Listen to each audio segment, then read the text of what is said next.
Defeated 49ers. Are the Pack actually back? Are the Niners true contenders? We'll find out in primetime in Week 3. We cannot wait for this one. What will ultimately decide who wins? What we all know is the heavyweight Week 3 matchup between the Packers and the Niners, Kyle. It's really fun that after a whole week of Rodgers having to hear that the Packers suck and he's not committed, now he has to... Remember those couple times you got your heads kicked in by the Niners? That was fun. Remember they were your childhood team that didn't draft you? We can get into that, too. It's just right into another nationally televised game. And my concern with the Packers in this game is my concern with the Packers for, I don't know, 15 years, that they have a beach body. They got biceps and triceps and beautiful blonde hair and no core. They're soft in the middle. You know who's going to decide this game? Bring them up. Do you know these people? You should. You might learn about them Sunday. That's the Packers' front seven. You might notice on the bottom, 1 sack this season. That's the fewest out of 32 teams. Now, Zadarius Smith not there. But listen, Rodgers and Devontae and Tanya with Aaron Jones, they're going to be great. How's Chris Barnes going to be? How's Kingsley Kiki? How's Kenny Clark? Kenny Clark is a very good nose tackle. Kenny Clark was out there for the Mostert game and some of those other butt whippings that they have taken. It's always about, are the Packers tough enough on defense? And there's no worse team to play in the league than the Niners. They're going to go at you. Did you see Kittle last week? He's back to kittling. He's laughing in guys' faces as he pancakes them. I know Rodgers is going to be fine. I know all those guys on offense are going to be fine. Does anybody in the front seven, not even getting into the young secondary, including the rookie corner, does anybody in the front seven want to stop somebody, want to get off a block, want to make a sack, want to get pissed, want to hit somebody? I've seen them never do that before, go 0 for 4 quarters. The front seven, which I do not think many people in America can identify, will determine this one Sunday night. That's how it goes. Yeah, I agree. I think for Aaron Rodgers, it's going to be how clean can they keep him. Obviously, in Week 1, he was all over the place, not making any plays. They were in his face, sacks, TFL, all sorts of things. The second week, he came back in that second half particularly and played well and did what he had to do to get that win. Now, we're going to find out about their toughness very, very quickly. I mean, San Francisco, they're a very, very good team.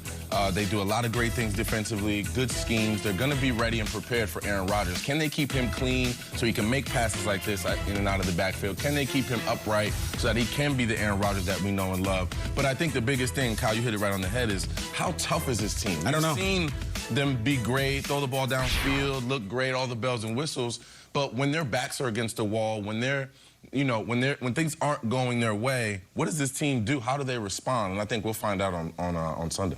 I remember a playoff game in San Francisco that you played in, and it was probably the hardest hitting game I'd ever seen. Maybe Eli's real come to the moment of, hey, I am that guy. The Niners, they might have the same players. It might not be Patrick Willis and Navarro Bowman, but they still hit, right?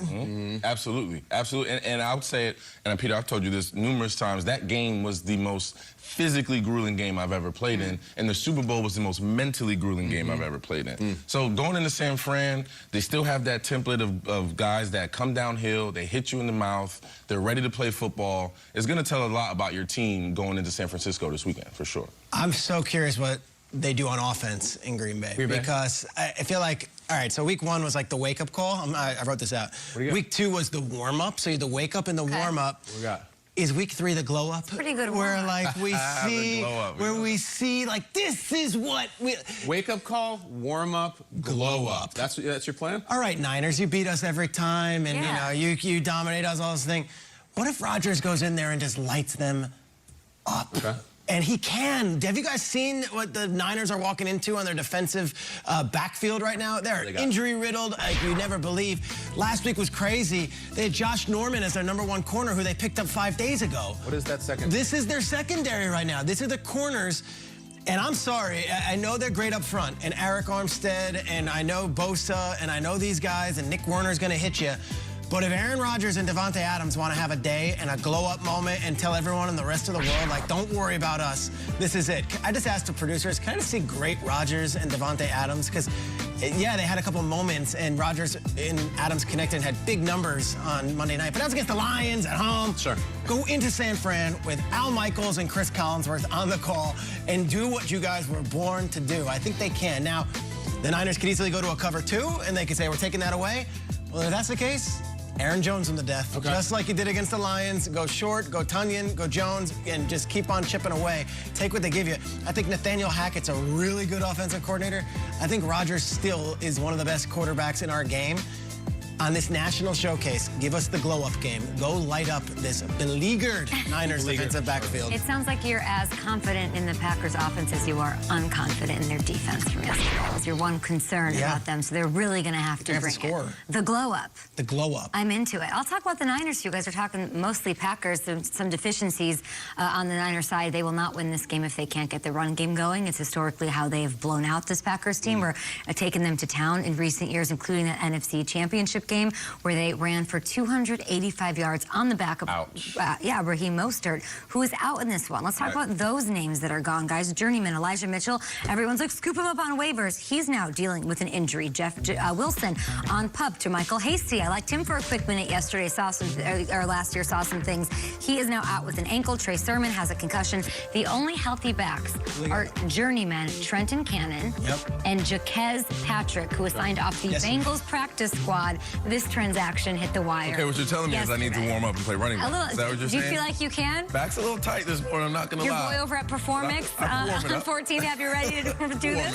If these two can't get going, here's the solution in my head, and Triggs, you tell me if I'm wrong or if this is possible. You brought up Trey Lance. Trey Lance being a part of the game plan. Is this an opportunity then with that running back situation, backfield, put in Trey Lance? Do we see him a little bit more under the bright lights of prime time to add a spark to this offense? Absolutely. I think this is an opportunity where they can unveil the entire playbook, and they might have to your point. I mean, Trenton Cannon was with the Jets on the practice squad. Like, these are not, this will be the ultimate test, okay, also of like the Shanahan offense versus Jimmy's and Joe's or X's and O's. Because that a lot of people would say you could put anyone in that offense. That's what I say. Who's Raheem Mostert? Was he Bo Jackson? That's fair. An undrafted guy. We'll see. You know? Trenton Cannon can go for 120 on this Packers. I believe he can. I believe anybody could do that in the Niners offense. And that's the power they have. I think we see a lot of Trey Lance, though, what his legs bring to the table, also what he does to It's intriguing, especially on Sunday night. I would love that. Me too. But we're all kind of expecting this, and maybe Shanahan zags. I don't know. No one knows. The Packers he's going to have Victor Cruz out there, right? Maybe he will. I'm warmed up.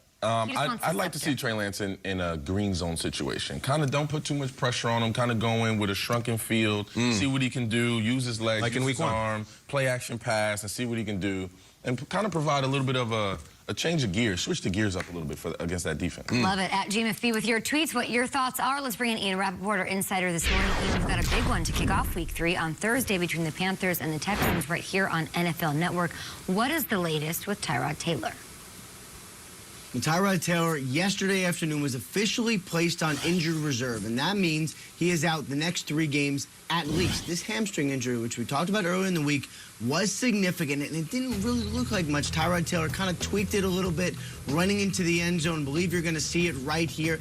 Actually tried to come back, just simply could not go. And, you know, they tried to do some exams. It was very, very, very swollen. That usually is not a good sign. So now Tyrod Taylor is out for at least 3 games. And, you know, he was playing really well. No interceptions, more than 120 passer rating, putting 70% of his passes. Really everything you could ever want from a quarterback not named Deshaun Watson in Houston. So now, guys, it is going to be Davis Mills, the former Stanford quarterback, former mid-round pick. Everybody lost their minds when Nick Caserio made him his first ever pick as a Texans GM. Now, in the very, very bright lights of Thursday night, Mills is going to be starting for Houston. I've heard a lot of things about this quarterback. I said I'd like to see him on the field, and he'll get that opportunity under the bright lights of Thursday Night Football. Ian, appreciate you. Schrager, do you have anything to add? Tell people what they need to know about Davis Mills. Yeah, so this is a guy who's got ice in his veins. It's not going to be a moment too big for him. He's also got a cool story. He was the #1 high school quarterback in the country in 2017. The #1 recruit, David Shaw from Stanford, recruits him, and he goes to Stanford. These are the other guys that were in that class. He was far and away the one. Everyone wanted Davis Mills, but it was Tua, it was Mack, it was Kellen Mond, and it's current Notre Dame quarterback, Jack Cohn. We got the high schools on there. We got the high schools in there. Davis Mills tore 2 ACLs in college at Stanford. Did not play a ton of games. Last year came back in that weird COVID situation. No one really knows what they're going to get. The Texans scouted him. A lot of teams scouted him. They're like, this guy's got the right mindset, the right capability, and has the right potential if healthy. Now he's being thrown into the mix in week 3. It's a lot to ask, especially with the Panthers' young defense. But I think Davis Mills might be the man on Thursday, and maybe he can get a win. Texans welcoming the Panthers to town. Much more Good Morning Football story time from this guy.